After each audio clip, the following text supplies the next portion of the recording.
大家好，我係正言堂嘅李山元，同大家分享屬龍嘅朋友喺2026年丙午年嘅流年運程。咁屬龍嘅朋友呢，今年呢一定要多加留意喎。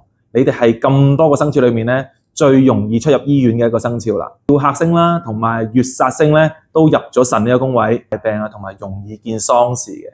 咁所以呢，大家一定要特別留意身體啦。特別係咩時候呢？端午節，亦都即係呢夏天嘅月份，咁啊係要多加留意啦。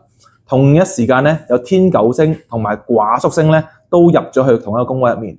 咁寡宿星呢，就代表一啲悶悶不樂啊，中意自己一個唔想同人相處嘅星嚟嘅。咁所以呢，建議大家一定要多啲出嚟同大家應酬下、交際下、揾下朋友。咁但係你話有冇得化解呢？屬龍嘅朋友唔使咁灰心，你哋有粒吉星天解星。天解星呢，可以化解到大部分嘅，即係代表即使有唔好嘅事情，都有個保底。咁而1964年或者1988年嘅朋友呢，屬龍嘅朋友呢，要多加留意啦，因為呢，你哋好容易呢喺身體胃部出現問題，記得要做一好 body check 身體檢查。如果大家呢想知道自己生肖嘅流年運程嘅話呢，歡迎 PM 我哋會盡力解答大家。